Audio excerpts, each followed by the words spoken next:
Hey there, it's Michelle again. This is my third video. And the topic is going to be gaslighting, which that's the technical term for narcissist confusion, but I'm just going to call it confusion because that's what I said for 3 years to everybody, myself, my family, my friends. I'm confused, I'm confused, I'm confused. So, since it's Sunday, we're going to start out with a Bible verse that I've chosen that I think pertains to narcissists, actually just explains them to a T pretty much, and it's written in the Bible. 2 Timothy 3. But mark this, there will be terrible times in the last days. People will be lovers of themselves, lovers of money, boastful, proud, abusive, disobedient to their parents, ungrateful, unholy, without love, unforgiving, slanderous, without self-control, brutal, not lovers of the good, treacherous, rash, conceited, lovers of pleasure rather than lovers of God, having a form of godliness but denying its power.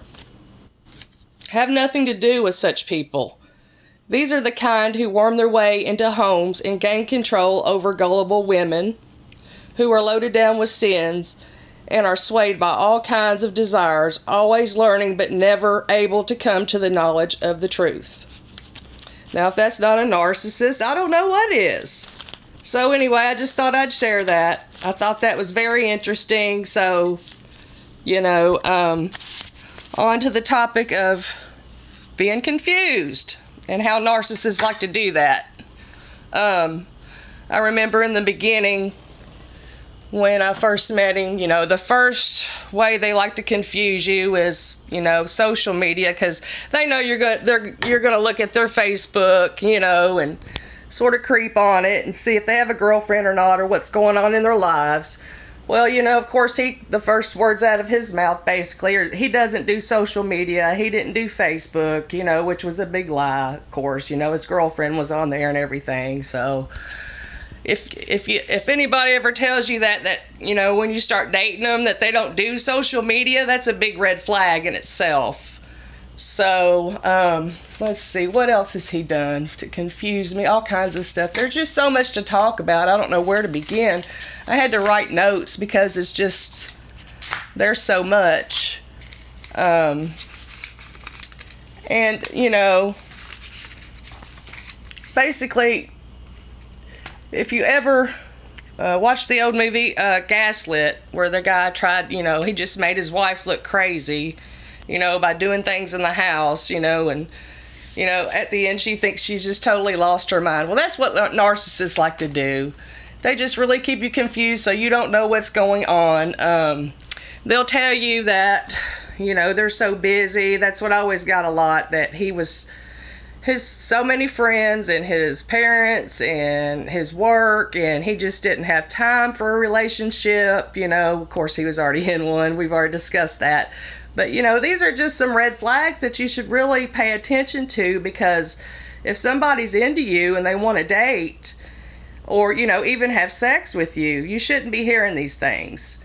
And if you do, pretty much they're taking advantage of you. It's just total usury. So I mean, even though we went on to have a relationship, I'm just trying to give some warning signs and some red flags to look out for, that narcissists do when they date, because they all have the same pattern, evidently. He had an excuse for everything, like almost professional liar. If you were to ask him something, he'd come up with an answer right away, and you believe it. He even admitted to me a few times that he could pass a lie detector test. Yeah, I've heard that several times. But narcissists and psychopaths and cluster Bs, they can, they believe their own lies. So I guess, on the inside, it really doesn't disturb them when they are lying. So sure, they could probably pass a lie detector test. They fool psychiatrists and everybody. So really, people shouldn't feel so stupid like I did in the beginning, because they are professional liars. They mind fuck you. That's what they do. They're not only going to fuck you, they're going to mind fuck you too. See, so Yeah, it's unbelievable, and it's all interesting. That's why I'm doing the videos, because it's abuse, but and it's taken me a year to actually do this, but it's very interesting. How people actually believe their own lies. They do things like this just to benefit themselves. I mean, it's like I said, I don't understand if maybe it's a demonic thing. I really don't know, but I'm just trying to put some information out there. If anybody takes it and it works for them, I'd help somebody. And he can't even keep up. He couldn't keep up with his own lies. Narcissists can't do that. They lie so much that eventually you'll catch them. And even little bitty lies, that doesn't even matter. Like, did you go to the store today? And they'll say no, and they did. So it's like, why would you lie about something like that? But another red flag. If you catch somebody in a little lie, then are they lying about everything? You don't know. You don't know what to believe. So, okay. So I think that's, a lot of the confusion part, but and there would be texts that would come across the phone from other girls, and he would, before I would even ask or say anything, he would say things like, well, women and men can just be friends, there's nothing wrong with that, so just making it look like he just had a lot of friends, and some of them were women, and just like I said, an excuse for everything, and probably a pre-excuse before you even ask. So, all right, well, and we'll talk about the stealing for a minute. He never stole from me, but my house was broken into one time, and I've lived in my home for almost 15 years now, and I've never had that issue before. He did have a lot of traffic coming over here and everything, so I can't really blame that on him. I don't know what happened there. I'm just saying that's never happened in the whole 15 years I lived here until I started dating a narcissist. But like I said, he never stole from me. He would steal things from work, the job sites. That's another thing. The work history is a little, shady too. They don't keep jobs very long. They don't like to have a boss. They don't like that. They don't like to be told what to do. They can't get along with other people too well, and it always causes problems at their jobs. So I think he went through like 3 jobs in 3 years that I was with him, and the last year that I was with him, he didn't work at all, and I had 3 jobs. So therein lied a big issue with me. I'm like, let's examine this thing here, because he's out doing his thing all day. I have 3 jobs.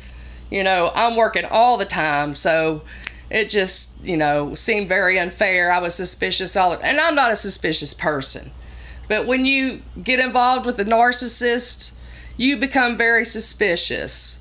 Not only suspicious, you doubt yourself. They lower your self-esteem, making little cracks at you about being old, or, you don't look well today, or, you shouldn't wear that. Or, it's always something. They'll just make little subtle cracks, to make you feel small and inadequate, because that's what they do too. Narcissists are wonderful for making you feel small and unimportant. Okay, we'll get into triangulation too.